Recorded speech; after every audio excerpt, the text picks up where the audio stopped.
Bonjour à tous, j'espère que vous allez bien, je suis très contente de vous retrouver pour cette nouvelle vidéo. Et aujourd'hui on va parler d'un thème qui, je vous l'accorde, ne sera pas extrêmement passionnant. L'avantage c'est que la vidéo ne sera pas très longue, mais je pense que c'est quand même un thème important, donc je voulais en faire une petite vidéo. Donc je voulais vous parler du fait qu'il faille surveiller ses résultats.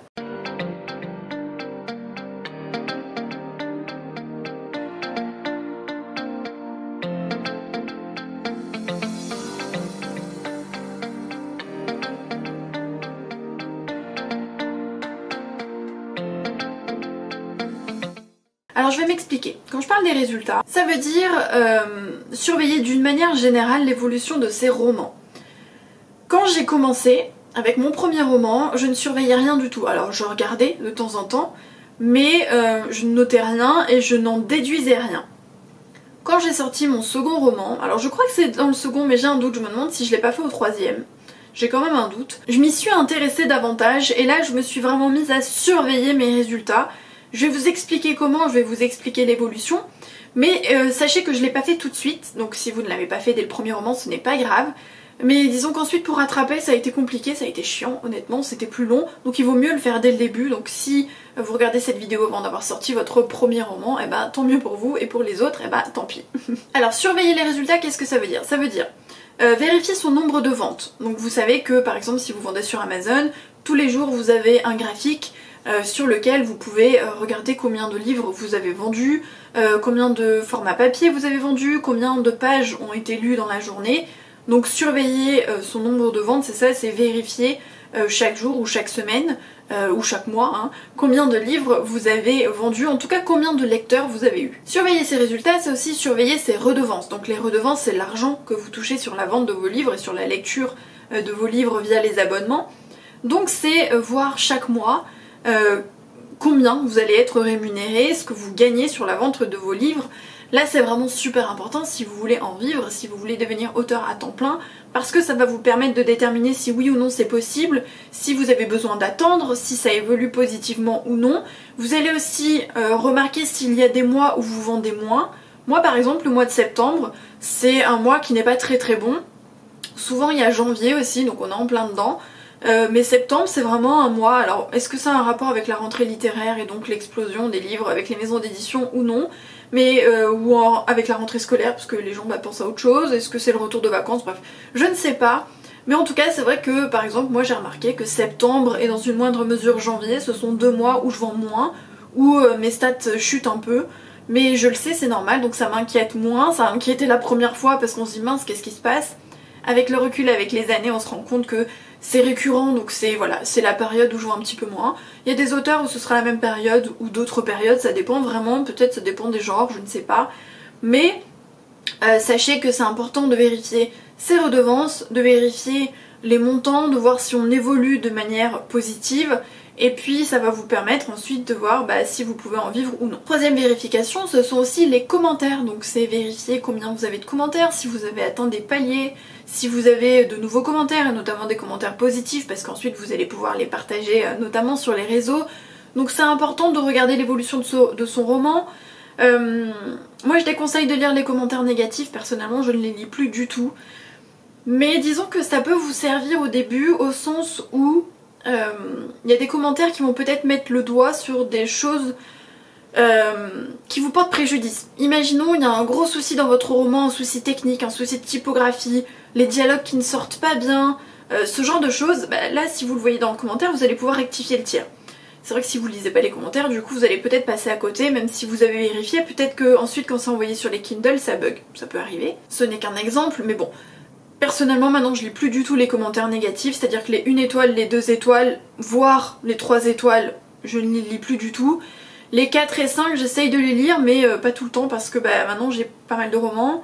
2 de mes romans ont dépassé les 500 commentaires, donc autant vous dire que même si je vois le nombre qui augmente, je vais plus lire tous les commentaires parce que ça me prendrait beaucoup de temps.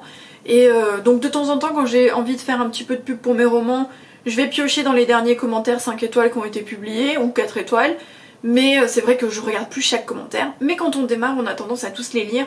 Donc vérifiez au moins le nombre de commentaires, vérifiez si ça augmente, vérifiez s'il y a certains romans qui ont plus de mal à décrocher des commentaires pour pouvoir essayer de les mettre en avant. mais en tout cas c'est quand même quelque chose qu'il faut suivre. Alors comment je fais personnellement pour faire ce suivi? Parce qu'il ne suffit pas d'aller regarder. Alors c'est sûr que quand on va sur sa page du roman, on va pouvoir voir le nombre de commentaires. Sur ses rapports, on va pouvoir voir le montant de ses redevances, on va pouvoir voir combien on a de ventes. Mais l'idée c'est pas simplement de regarder. Quand je dis surveiller, c'est pas vraiment surveiller. L'idée c'est de créer un tableau dans lequel vous allez reporter toutes ces informations. Donc personnellement j'ai créé un tableau Excel. Il ne faut pas spécialement maîtriser Excel. Sachez que avant ça, je crois que je ne l'avais jamais utilisé. Donc j'ai fait un tableau très basique, très simple d'utilisation. Je me suis pas pris la tête. Mais disons que Excel c'est le plus pratique pour ça, hein, pour faire des tableaux, surtout quand vous allez augmenter le nombre de romans. Si vous le faites sur Word avec un tableau que vous allez insérer, au bout d'un moment vous allez être bloqué, ça va pas être pratique. Excel c'est vraiment le top pour ça. Donc Excel ou son équivalent gratuit, hein. Moi j'ai Excel mais vous avez des équivalents gratuits. Ce que j'ai fait personnellement c'est que en fait j'ai des colonnes avec le roman. Sur la gauche, donc de manière horizontale, j'ai tous les mois. Donc au fur et à mesure, pour chaque année, je sépare les années hein, avec un bandeau. Ça va être difficile de l'expliquer comme ça, mais je vais essayer d'être le plus clair possible. Peut-être qu'il faudrait que je fasse des photos un jour et que je fasse un article, ce serait pas mal. Pour que vous ayez vraiment un visuel sur mes tableaux. Donc clairement en fait j'ai fait, alors j'ai peut-être plus toutes les colonnes en tête parce que maintenant je les remplis sans vraiment faire attention, mais il y a une colonne e-book pour savoir combien d'e-books j'ai vendu par mois, une colonne brochée, une colonne vente directe si jamais j'en vends en direct dédicacé, une colonne avec le nombre de pages lues. Et donc chaque mois je remplis pour chaque roman combien d'e-books j'ai vendu, combien de brochés, combien de pages lues, etc. Et à la fin du mois, sur la ligne, je mets les redevances totales. Je mets pas pour chaque roman chaque mois, ça n'a aucun intérêt. Je mets les redevances que je touche à la fin de chaque mois dans la dernière colonne pour pouvoir faire un cumul, ce qui est plus facile aussi pour les déclarations. Mais du coup, j'ai par exemple j'ai ma colonne pour Maintenant il n'y a jamais mon premier livre. À côté j'ai ma colonne avec Contre vents et marées, mon second roman. À côté j'ai La valse des souvenirs et ainsi de suite. Et puis à l'horizontale j'ai pour chaque mois. Et donc je remplis chaque mois. J'ai mis des couleurs différentes pour chaque roman pour m'y retrouver un peu plus facilement. Et en chaque fin d'année j'ai un bandeau de couleurs où je fais un total. Parce que ensuite quand je vérifie combien de livres j'ai vendus, par exemple, je sais pas moi, je fête les 1 an de mon roman, j'ai besoin de savoir quel palier j'ai atteint, combien de livres j'ai vendus en tout, combien j'ai de lecteurs pour faire un article ou pour faire la pub sur les réseaux sociaux. Et bien dans ce cas-là, j'ai qu'à faire la somme des colonnes et c'est beaucoup plus facile. Et l'avantage c'est que si vous faites, je sais pas moi, un article au bout de 3 ans, vous n'avez pas besoin de tout cumuler, de tout calculer, vous n'avez qu'à reprendre les totaux de chaque année et les additionner, c'est beaucoup plus rapide. Je sais pas si c'est très clair ce que je dis, mais donc l'idée c'est de faire un tableau Excel, de noter à chaque fin de mois, enfin au début du mois suivant on va dire, les informations pour chaque roman. Alors quand vous en avez 1, 2 ça va, dès que vous commencez à cumuler c'est un peu plus long à remplir. Mais si vous le faites rapidement, vous avez toutes les infos sur Amazon, donc il suffit ensuite de recopier. Et donc ça vous permet de voir où vous en êtes, de voir vos redevances chaque mois, voir si ça augmente ou non, s'il y a des mois creux, de voir si les ventes de vos romans d'un mois à l'autre chutent ou augmentent, et voir pourquoi peut-être, de voir les totaux, donc voir si vous avez atteint des paliers, je sais pas moi, vous avez vendu 1000 exemplaires de tel roman, 5000 de tel roman, 10 000 de tel roman, c'est facile de voir les paliers, ensuite ça vous permet de faire un petit peu de promo et de pub sur les réseaux sociaux. Donc le tableau Excel c'est vraiment l'outil pratique et c'est l'outil indispensable. Comme je vous l'ai dit, je l'avais pas fait pour le premier voire les 2 premiers romans et j'ai dû le faire une fois que je suis arrivée je crois que c'était au 3e. Et donc du coup j'ai dû repartir dans tous mes rapports pour voir combien j'avais vendu chaque mois, etc. Bref, j'ai dû revenir en arrière et c'était vraiment très chiant. Donc il vaut mieux le faire dès le début et ensuite suivre vraiment régulièrement chaque mois. Et quand vous sautez des mois c'est galère parce qu'après il faut aussi y revenir et c'est vraiment pas pratique parce que les rapports Amazon sont pas vraiment super bien faits à ce niveau-là. Dernier conseil par rapport aux résultats, par rapport au fait de suivre les résultats, c'est de prendre du recul. L'idée en faisant ça, en faisant ce tableau, en suivant ses commentaires, ses ventes, ses nombres de lecteurs, etc. C'est pas de se mettre la pression, de culpabiliser, de se stresser, de commencer à se dire oh là là j'ai moins vendu ce mois-ci, mais pourquoi ce roman marche pas, etc. Alors prendre du recul évidemment ça vient avec le temps. Quand on est dans ses premiers romans on a plus de mal, quand on a atteint un certain palier, un certain stade c'est plus facile. Personnellement moi aujourd'hui je me prends plus la tête sur les ventes alors que il y a quelques mois on va dire en arrière je me stressais davantage. Maintenant j'ai pris du recul. Il y a des livres qui marchent, il y a des livres qui marchent moins bien, c'est comme ça, il y a des livres qui plaisent plus que d'autres, il y a des livres qui sont bien classés, d'autres non, il y a des livres qui explosent les compteurs en termes de commentaires, d'autres non. Bah, c'est comme ça, on peut pas plaire à tout le monde, tous les livres ne peuvent pas marcher, de toute manière vous pouvez pas sortir 15 livres et qui marchent tous et qui cartonnent tous du feu de Dieu.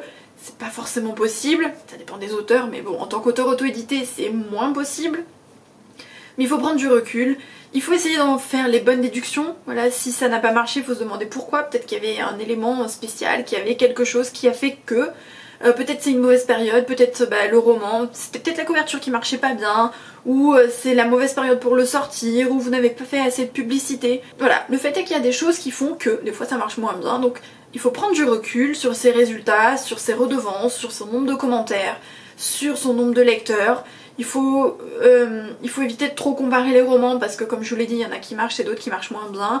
Donc vraiment essayer de pas vous stresser, de pas vous culpabiliser, d'en extraire du coup les informations utiles pour rectifier le tir, pour faire mieux.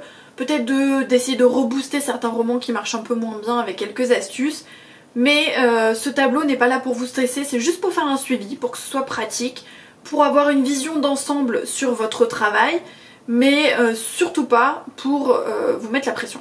Voilà ce que je voulais vous dire sur le suivi de ces ventes et le suivi de ces résultats. N'hésitez pas à me dire en commentaire si vous avez d'autres astuces, des manières de faire différentes. Moi j'ai le tableau Excel parce que j'ai trouvé ça pratique, mais peut-être que vous avez d'autres idées, donc n'hésitez pas. Peut-être que vous écrivez tout dans un carnet, pourquoi pas aussi, hein, on peut le faire sous format papier. Dans tous les cas, n'hésitez pas à partager en commentaire, n'hésitez pas à liker la vidéo, et puis on se retrouve bientôt pour une prochaine vidéo. Bye!